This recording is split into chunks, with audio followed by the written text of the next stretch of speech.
From the 1011 Now Alert Center, this is Morning Pulse. Good morning. This is Craig Allison with your Morning Pulse for Wednesday, January 28th. Before we get into our stories for this morning, question of the day was 30% of couples say they won't share this item with their significant other. What is it? I myself put a sweater or jacket, but the answer this morning was phone charger. If you're not sharing the phone charger, y'all, come on. It's technology. Just share it. It's a plug in the wall. But anyways, if you want to participate in our question of the day, we actually had a pretty heated debate this morning. Be sure to put in your guesses on the 1011 Facebook page, and we'll share some of your guesses and read off the answer during 1011 this morning. Now, that being said, let's get over to our news headlines, starting things off on our national side. Man faces possible assault charges this morning after he attacked Minnesota Congresswoman Ilhan Omar with an unknown substance. The man, identified as 55-year-old Anthony Kazmierzak, tackled immediately and arrested. The incident happened after Omar called for federal immigration agents to leave Minneapolis at a town hall there. It's the latest incident in a city on the edge after a second U.S. citizen, 37-year-old Alex Preddy, was shot and killed by federal agents Saturday.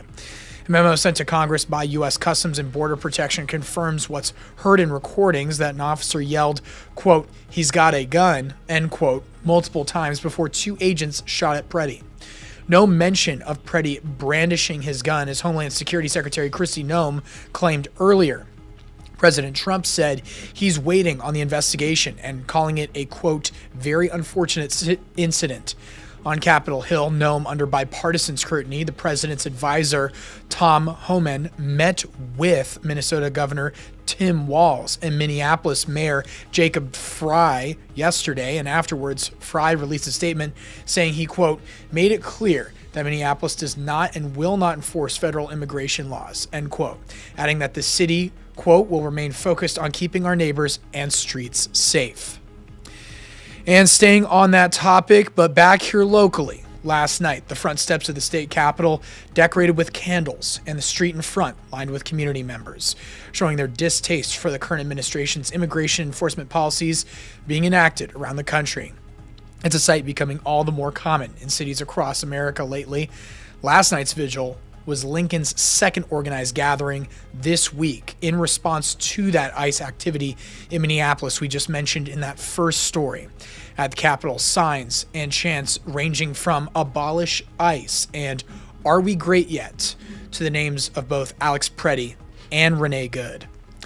TJ Trastill saying his time as a U.S. soldier in Iraq gives him a unique perspective on their deaths, and it's what brought him out to this event last night. Our rules of engagement were that you don't shoot at somebody, unless they are pointing a rifle directly at you. So the whole, the idea that I felt threatened and that's why I shot, that doesn't hold up in any type of combat situation, and it shouldn't hold up on our streets. And again, we already said it with our first story. A federal investigation into the death of Preddy is still underway. A preliminary review did not indicate he brandished his firearm at officers, as previously stated by officials. Now, your third story, and happening today, the sixth grade Palmyra teacher and wrestling coach accused of having an inappropriate relationship with a former student is set to appear in court. And that sixth grade Palmyra teacher, wrestling coach, had a repeated line there in my script, but that name, 26-year-old Cody Pester, is accused of having a relationship with that 18-year-old Palmyra graduate starting in May of last year. According to the Lancaster County Sheriff's Office, Pester and the victim met during athletic events and exchanged over 13,000 text messages. The department says the relationship later turned sexual in July, violating a Nebraska law that prohibits school employees from engaging in sexual activity or contact with students who are or were enrolled in the last 90 days.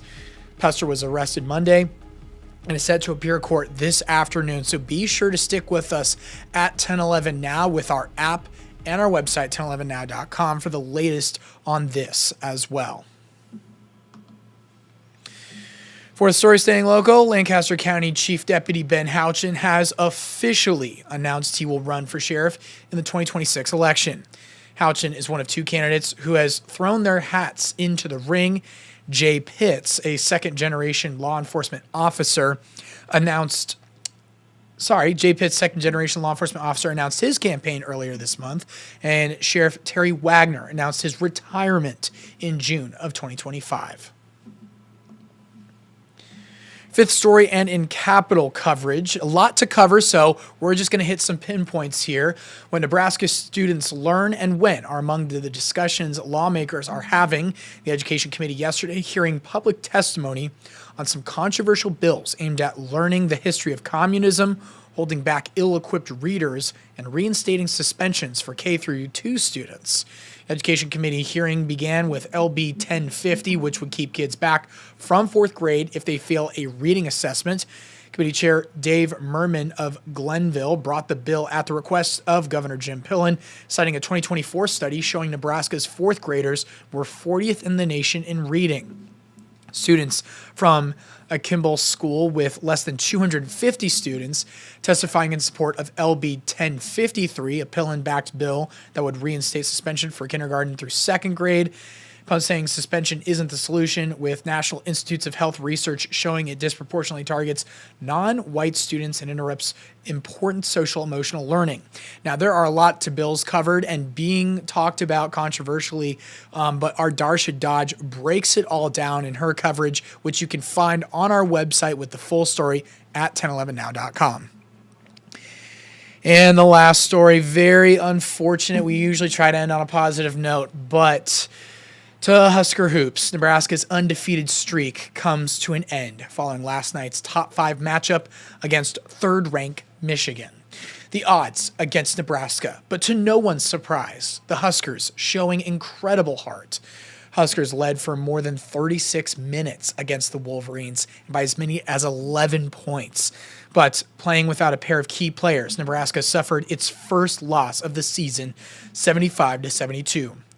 Braden Frager was out with an injury, and Rink Mast battling the flu. This is the first matchup between top 5 teams in Huskers history. Nebraska is back in action on Sunday with another high-ranked opponent coming up as they welcome number 9 Illinois to PBA at 3 p.m. That's going to be your Morning Pulse for this Wednesday morning. And before we throw things over to Brandon Rector, here's a look at your 7-day forecast. Still cold out there, but it's warming up here.